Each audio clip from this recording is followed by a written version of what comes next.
Surya Paloh dan Anies bakal bikin geger GBK. PKS tidak yakin ada deklarasi cawapres.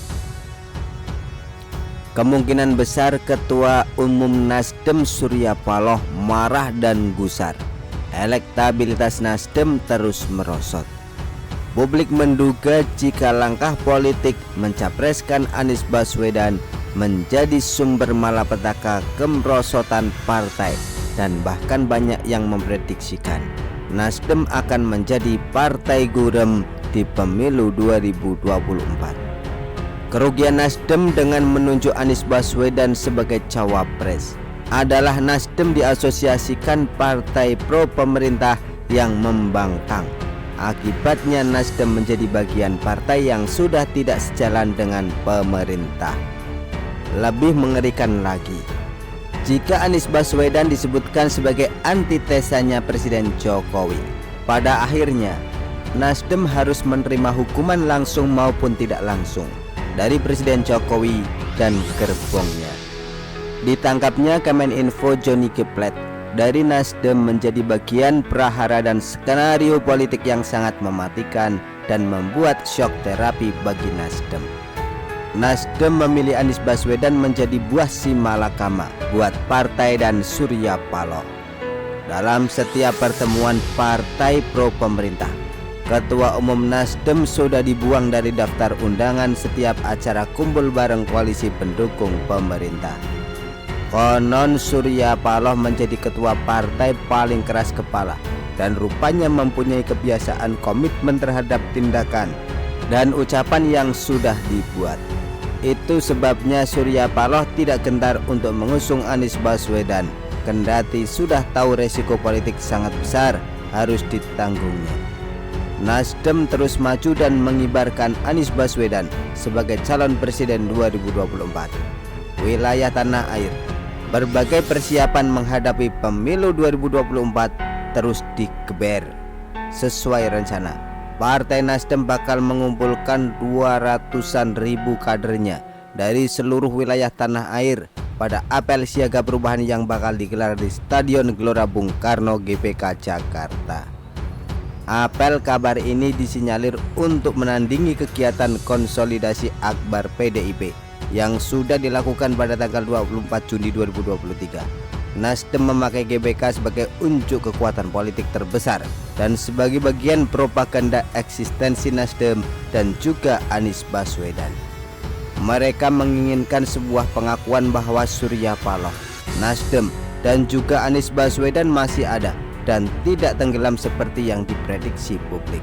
Ketua Bidang Media dan Komunikasi Publik DPP Partai Nasdem, Charles Mekiansyah, mengungkapkan perhelatan itu bakal diisi oleh pidato politik dari Ketua Umum Partai Nasdem Surya Paloh dan bakal calon presiden capres Koalisi Perubahan untuk Persatuan KPP Anies Baswedan.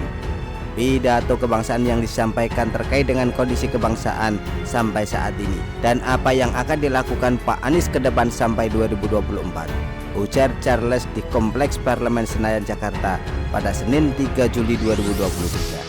Agenda acara tentunya akan berisikan orasi dan propaganda politik baik yang akan dipidatokan oleh Surya Paloh dan Anies Baswedan. Kemarahan Surya Paloh bakal pecah di panggung GBK dan media yang dimilikinya akan sibuk menyoroti dan segera mengedarkan berita sesentro Nusantara. Begitu juga Anies Baswedan akan menjadi macan podium dengan segala narasi dan orasi yang berbelit-belit. Dengan kepintaran bicara, Anies Baswedan bakal banyak menghamburkan bualan dan juga retorika politik yang bertaburan jargon. Anies Baswedan juga akan banyak berbicara tentang politik identitas sebagai bagian materi paling seksi untuk memompa loyalitas dan militansi politik untuk semakin loyal dan jika perlu membuat dirinya menjadi sakral dan menjadi manusia suci. Apakah dalam apel akbar tersebut akan juga dideklarasikan wakil presiden pendukung Anies Baswedan? Pernyataan dari Anies dan tim 8 KPP mengaku telah memiliki satu nama bakal calon wakil presiden cawapres. Dikutip dari berbagai sumber, anggota tim 8 KPP Sudirman Said menyebutkan bahwa proses deklarasi sangat mungkin terjadi setelah mantan Gubernur DKI Jakarta itu menjalankan ibadah haji. Nasdem masih berupaya jika pendamping Anies Baswedan akan diumumkan sesegera. Kemungkinan besar deklarasi tersebut akan dilaksanakan bersamaan konsolidasi nasional Partai Nasdem itu bakal digelar pada 16 Juli 2023. Fakta berbeda muncul dari Sekjen Partai Keadilan Sejahtera PKS, Abu Bakar Al-Habsyi, yang masih belum yakin wakil pendamping Anies akan segera dideklarasikan. Sekjen PKS ini justru memberikan prediksi bakal ada kejutan mengenai calon wakil presiden yang akan menjadi peserta di Pilpres 2024. Hanya saja kejutan tersebut tidak akan terjadi dalam waktu dekat. PKS saat ini berada dalam satu koalisi bersama Partai Demokrat dan Nasdem.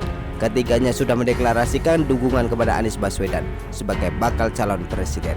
Tiga partai itu pun sudah menyepakati piagam kerjasama.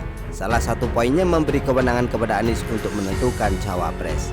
Sekjen PKS sudah yakin, mengatakan kandidat cawapres Anies sebenarnya sudah mengerucut ke satu nama, akan tetapi ia enggan membocorkan.